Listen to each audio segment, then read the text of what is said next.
بسم اللہ الرحمن الرحیم۔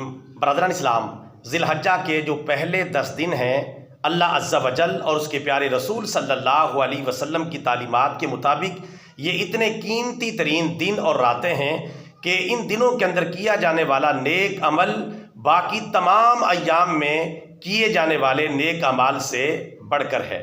لہٰذا ان راتوں کو بھی قیمتی بنائیں، ان دنوں کو بھی قیمتی بنائیں، چونکہ اس وقت ذی الحجہ کے پہلے 10 دنوں کا عشرہ چل رہا ہے۔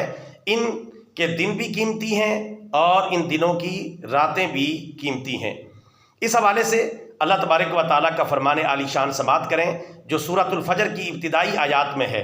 اللہ تعالیٰ فرماتا ہے والفجر ولیال عشر، کہ مجھے فجر کی قسم اور مجھے 10 راتوں کی قسم، اور یہاں 10 راتوں سے مراد ذی الحجہ کے پہلے 10 دنوں کی 10 راتیں مراد ہیں۔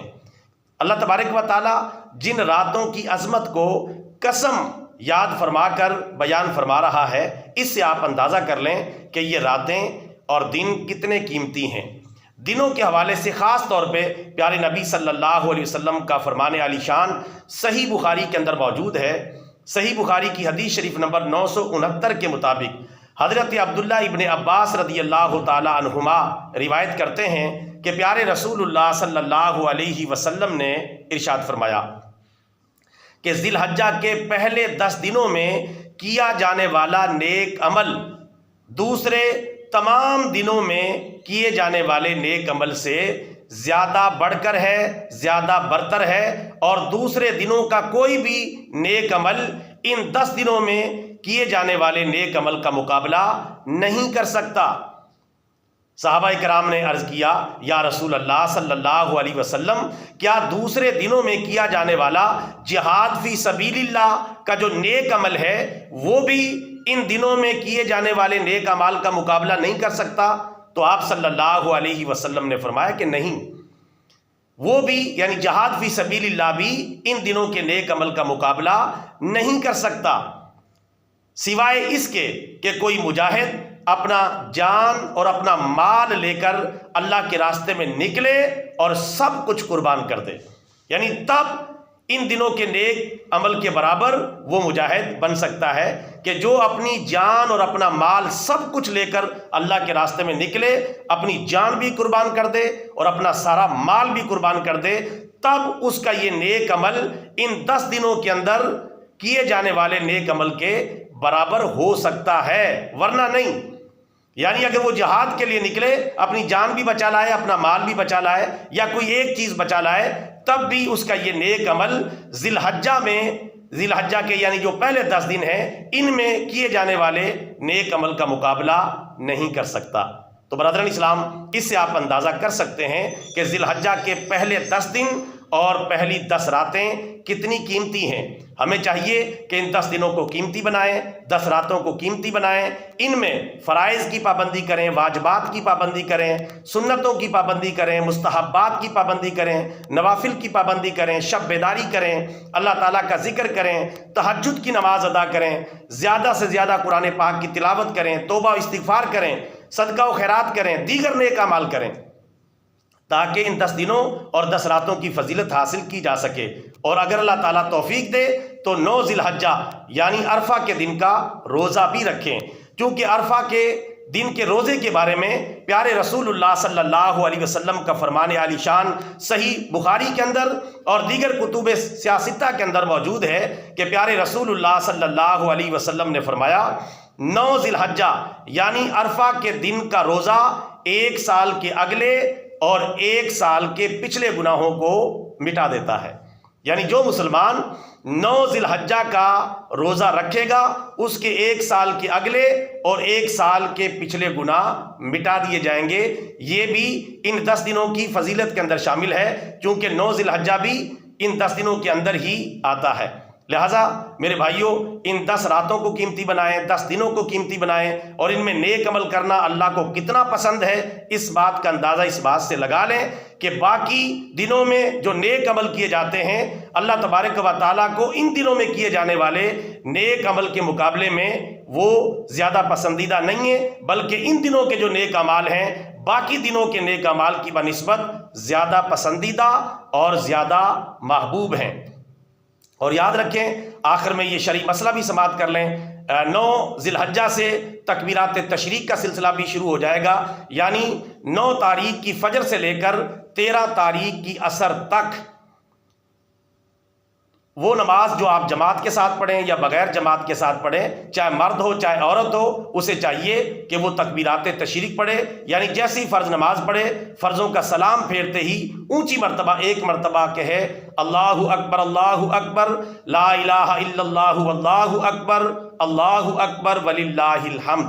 یہ واجب ہے، یعنی اگر وہ نہیں کہے گا تو گنہگار ہوگا۔ 9 تاریخ کی فجر سے لے کر 13 تاریخ کی عصر تک، یعنی 9 تاریخ 10 11 12 اور 13 یہ 5 دن بنتے ہیں۔ 9 تاریخ کی فجر سے لے کر 13 تاریخ کی عصر تک ہر وہ نماز جو جماعت کے ساتھ پڑھیں یا بغیر جماعت کے ساتھ پڑھیں، چاہے مرد ہو چاہے عورت ہو، مرد اونچی آواز کے ساتھ، خواتین گھروں میں جو ہے آہستہ آواز کے ساتھ یا کچھ اونچی آواز کے ساتھ کہ جو غیر محرم تک آواز نہ پہنچے، یہ تکبیرات پڑھیں۔ یہ پڑھنا واجب ہے، یہ شرعی مسئلہ دوسروں کو بھی بتائیں۔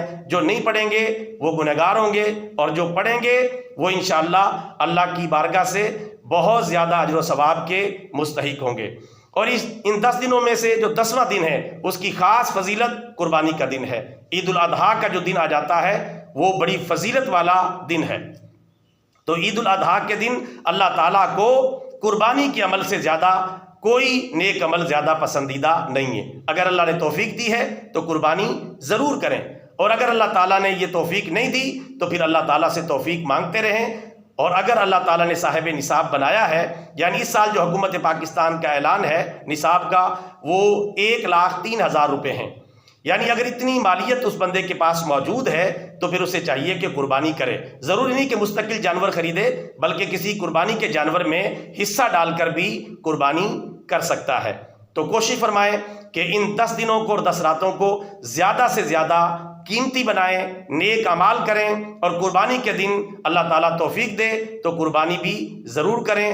تکبیرات تشریق کا بھی لحاظ رکھیں، اللہ تعالیٰ توفیق دے تو 9 ذی الحجہ کا روزہ بھی رکھیں۔ یہاں میں آخر میں یہ مسئلہ بھی واضح کرتا چلوں کہ ایک مسلمان کے لیے 5 دن کے روزے رکھنا حرام ہے۔ وہ 5 دن کون سے ہیں؟ وہ 5 دن یہ ہیں: نمبر 1 10 ذی الحجہ کا روزہ، 11 ذی الحجہ کا روزہ، 12 ذی الحجہ کا روزہ اور 13 ذی الحجہ کا روزہ، یعنی ان 4 دنوں کے روزے رکھنا اسلامی تعلیمات کے مطابق حرام ہے۔ اور اسی طرح عید الفطر کا روزہ، تو یہ کل 5 دن بن گئے۔ 5 دنوں کا روزہ رکھنا حرام اور کبیرہ گناہ کا ارتکاب ہے۔ یہ اللہ تعالیٰ نے کھانے پینے کے دن بنائے ہیں، ان میں کھائیں پئیں۔ جس طرح اللہ تعالیٰ روزے کے دنوں میں یا رمضان کے روزوں کے دوران روزہ رکھنے سے خوش ہوتا ہے، اسی طرح اللہ تعالیٰ ان دنوں کے درمیان کھانے پینے سے اللہ تعالیٰ خوش ہوتا ہے۔ کلو وشربو، کھاؤ اور پیو، اللہ تعالیٰ اسے پسند کرتا ہے۔ تو یہ 5 دن کھانے پینے کے دن ہیں، کھائیں پئیں، اللہ کا شکر ادا کریں، لیکن حد سے آگے نہ بڑھیں، اعتدال کا راستہ اختیار کریں۔ ان 5 دنوں کا روزہ رکھنا حرام ہے۔ بعض بھائی اس طرح کی بات کر دیتے ہیں، عید الفطر میں چونکہ کوئی میٹھی چیز کھا کے جانا سنت ہے، اور جو بقرہ عید ہے اس میں اگر کوئی بندہ قربانی کر رہا ہے تو عید کی نماز پڑھنے کے بعد واپس آ کر اپنی قربانی کے گوشت سے جو کھایا جائے تو یہ سنت ہے۔ بعض بھائی اس کو بھی روزہ کہہ دیتے ہیں یا اس کو چڑی روزہ کہہ دیتے ہیں۔ یاد رکھیں یہ نہ چڑی روزہ ہے نہ چیڑا روزہ ہے، یہ روزہ نہیں، ایک سنت عمل ہے، چونکہ اس دن روزہ رکھنا تو ویسے ہی حرام ہے۔ اللہ تعالیٰ سے دعا ہے اللہ تعالیٰ ہمیں ان قیمتی ترین 10 دنوں اور 10 راتوں کی قدر کرنے کی توفیق عطا فرمائے، اور ان دنوں اور ان راتوں کے اختتام سے پہلے ہم سب کی بخشش اور مغفرت کا فیصلہ فرمائے۔ آمین ثم آمین۔ برادران اسلام، ہمارا یہ پیغام اچھا لگا ہے تو بطور صدقہ جاریہ channel subscribe, video like and share. جزاک اللہ خیرہ۔